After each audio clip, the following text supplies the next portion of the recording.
23 मार्च है, 22वां रोज़ा है और आज टीवी की जो है वो 20वीं सेलिब्रेशन भी है मुल्क के हवाले से, एक 23 मार्च के हवाले से, और हमारा रमज़ान का बाबरकत महीना भी है। इस हवाले से ज़रा आप कुछ इस पर रोशनी डालें। बिस्मिल्लाहिर्रहमानिर्रहीम। सबसे पहले तो मैं आज टीवी और आज टीवी की टीम और ख़ुसूसन ख़ास तौर पे बारान रहमत की टीम को मुबारकबाद पेश करूँगा कि हम 20वीं सालगिरह आप मना रहे हैं और कामयाबी के ये 20 साल आपने गुजारे हैं माशाल्लाह। लेकिन दूसरी तरफ अब आते हैं पाकिस्तान की तरफ, तो अगरचे कि 76 साल हमें गुजर गए पाकिस्तान बने हुए, लेकिन वो मकासद हमें कहीं भी पूरे होते हुए नज़र नहीं आते जो पाकिस्तान बनाने के मकासद थे। वो एक मिसाली रियासत जो हम कहते थे कि ऐसी बनाएंगे कि दुनिया ये देखे कि मज़हब के नाम पर एक रियासत बने। हालात को मैं डिस्कस इसलिए नहीं करूँगा, वो सब देख रहे हैं, सब जान रहे हैं मसले का हल क्या है और ज़िम्मेदार कौन है। जिस तरह से वो कहते हैं ना कि मुर्गी पहले पैदा हुई थी और अंडा पहले, तो हुक्मरान इल्ज़ाम लगाते हैं कि अवाम ख़राब है और अवाम इल्ज़ाम लगाती है कि हुक्मरान ख़राब है। ज़ाहिर है कि इंतज़ामी उमूर तो सारे हुक्मरानों के ही हाथ में होते हैं और इख्तियार होता है, लेकिन कुरान की एक आयत है जिसका मफ़हूम यह है कि जब तुम बुरे होगे तो हम तुम पे बुरे लोग मुसल्लत, हुक्मरान मुसल्लत करते हैं।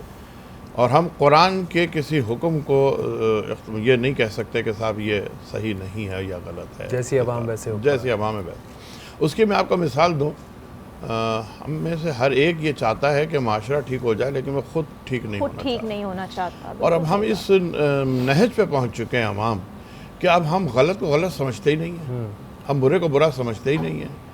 यानी आप कहते हैं कि किसी भी मुल्क की अगर आप ज़िंदगी को देखना चाहें और उसको समझना चाहें तो सबसे पहले आप उसके ट्रैफिक के निज़ाम को देखें। अगर ट्रैफिक का निज़ाम बेहतर है तो आप समझ जाएं कि ये कौम कैसी है। सही बात की है। हमारे यहाँ ये मसला है कि आप देखें ट्रैफिक के निज़ाम को मैं मिसाल के तौर पर पेश कर रहा हूँ, आवे का आवा ही बिगड़ा है, लेकिन वहाँ से शुरू कर रहा हूँ। उल्टा अगर कोई आ रहा होगा और आप उससे कहें कि भाई तुम कहाँ उल्टे आ रहे हो, क्यों आ रहे हो, तो वो शर्मिंदा नहीं होगा, वो कहेगा तो क्या हुआ, सब चलता है, बड़ा नॉर्मल इस चीज़ को सब चलता। अच्छा ये भी एक हो गया, ये तो जो जुर्म कर रहा है वो हो गया।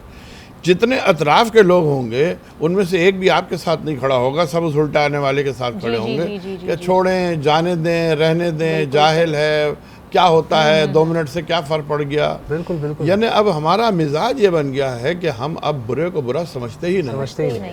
तो मैंने अभी थोड़े दिन पहले आपके ही प्रोग्राम में एक बात कही थी, किसी कौम की बका और बुलंदी और तरक्की के अनुसार 2 चीज़ों पर होता है, एक उसकी फ़िक्र और दूसरे उसके जिस्म, जिस्मानी ताकत का इस्तेमाल। बिल्कुल। हमारे यहाँ ये दोनों चीज़ें मुंजमद कर दी गई हैं, सोचने और बोलने का पाबंदी है। वो इकबाल का शेर है ना, ये कैसा दस्तूर ज़बाबंदी है तेरी महफिल में। या आप बात नहीं कर सकते किसी चीज़ पर, किसी चीज़ जहाँ आप कोई आप मेंशन करेंगे नेगेटिव, तो कहते हैं कि साहब नेगेटिव को मेंशन नहीं करें। जी बड़ी नेगेटिव को जब तक आप मेंशन नहीं करेंगे, जब तक खराबी को आप आश्कार नहीं करेंगे, आप खराबी दुरुस्त ही नहीं करेंगे, आप उसे खराबी नहीं समझ रहे। सही। अगर यहाँ पे कोई कचरा पड़ा हुआ हो और अगर आप उस कचरे को कचरा ही नहीं समझ रहे तो आप साफ भी नहीं करेंगे। बिल्कुल ऐसा ही है। तो हमारे ये जहन सबसे पहले ये बनाने हैं कि दुनिया में हमारा इमेज, अल्लाह के पास तो बात की बात है, दुनिया में हमारा इमेज इतना ख़राब है कि आप उसका तसव्वुर नहीं कर सकते। जब कोई पाकिस्तानी बाहर जाता है तो क्या इमेज आता है, नहीं, क्यों, ये क्यों? अल्लामा साहब आपने बड़ी खूबसूरत बात की है, क्योंकि वाकई जब भी कोई बाहर जाता है मुल्क से बाहर, तो रात के 3 बजे 4 बजे सिग्नल तोड़ता नहीं है वो। जी। वो रात के 3-4 बजे स्टेशन पे खड़ा हुआ होगा, कुछ खाएगा तो वो रैपर नीचे नहीं फेंकेगा। तो उन चीज़ों को जब आप रिलीजियसली वहाँ ऐसा फॉलो करते हैं और यहाँ बिल्कुल जो है वो एकदम खुला छोड़ देते हैं कि भाई हमारा मुल्क है, हम तो कुछ भी करें, तो ऐसा नहीं होता। इन चीज़ों का बड़ा ये बेसिक्स हैं जो कि उसकी माफ़ी चाहता हूँ खता कलामी, उसकी बुनियादी वजह यह है कि हमने इस्लाम को सिर्फ दीन इबादत बना दिया। रमज़ान आ गए, रोज़े रख लिए, इफ्तार खा ली, ये बस रमज़ान है, मुहर्रम आ गए, मजलिसें कर ली, रबीउल अव्वल आ गए, मिलाद कर लिया, बकरीद आ गई, कुर्बानी कर दी। ये इस्लाम दीन इबादत नहीं है, इस्लाम दीन तमद्दुन है, ज़ाब्ता हयात पेश करता है। जब तक आप अपने अखलाक नहीं संवारेंगे, जब तक आप अपना किरदार नहीं संवारेंगे, आप इस्लाम की उन रूहानी लज्जतों से आशना ही नहीं हो सकते। लामा साहब, ये आपने